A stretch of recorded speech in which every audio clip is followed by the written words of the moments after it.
Bonjour, l'objectif de cette vidéo est d'arriver à construire un parallélogramme. Tout d'abord, on doit savoir qu'est-ce qu'un parallélogramme.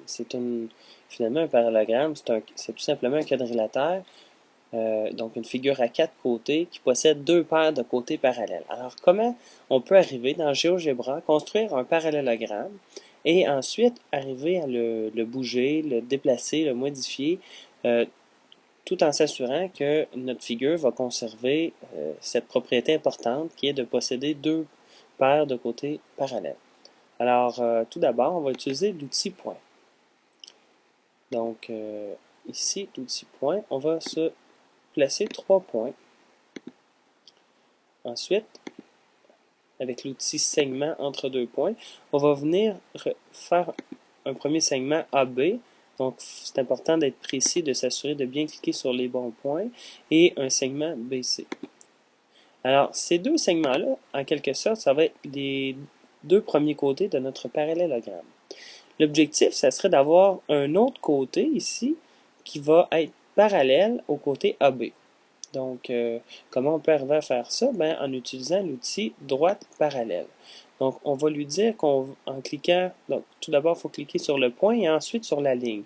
Alors, qu'est-ce que ça va faire? Ça va faire qu'on va avoir une droite qui va être parallèle à AB, au segment AB, donc parallèle au bon côté, et qui passe par le point C. Alors, je clique sur C, et ensuite, je viens cliquer sur le segment AB. Je vois apparaître une droite, donc qui est parallèle à mon côté AB. Et peu importe ce qui va arriver avec mon côté AB, cette droite-là est toujours parallèle. On va revenir faire la même chose pour avoir une droite qui va être parallèle au côté BC. Alors, en utilisant toujours l'outil droite parallèle, je clique sur le point A, parce que je veux que ma droite passe par le point A, et je clique sur mon côté BC. J'obtiens ma droite qui est parallèle à mon côté BC. Alors ici, on voit bien qu'à l'intérieur, j'ai finalement un parallélogramme. Il va me rester à bien le mettre en évidence. Alors, pour ce faire, je vais utiliser l'outil intersection entre deux points. Cet outil-là nous donne l'endroit ou l'intersection entre deux points. Dans ce cas-ci, je vais utiliser l'intersection entre cette droite-là, donc je clique, et cette droite-là. Je clique à nouveau. On me fait apparaître le point D qui est à l'intersection des deux droites. Alors, voici les 4 points qui vont former mon parallélogramme. Il s'agit maintenant pour moi en utilisant l'outil afficher, cacher. Donc, je clique ici et je vais cliquer sur cette droite-là. Je vais la cacher. Je vais cacher également cette droite-là, ainsi que mes deux côtés. Il devrait me rester seulement mes 4 points que je vais relier grâce à l'outil polygone. Alors, encore une fois, il s'agit tout simplement d'être précis quand on clique pour choisir nos points.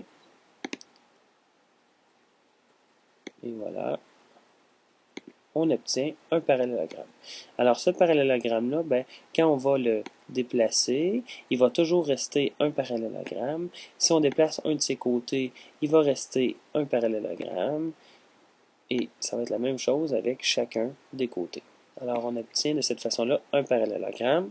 Et à partir de ce parallélogramme-là, vous pourrez répondre ou essayer de votre mieux de répondre aux questions de l'activité 2. Bon travail!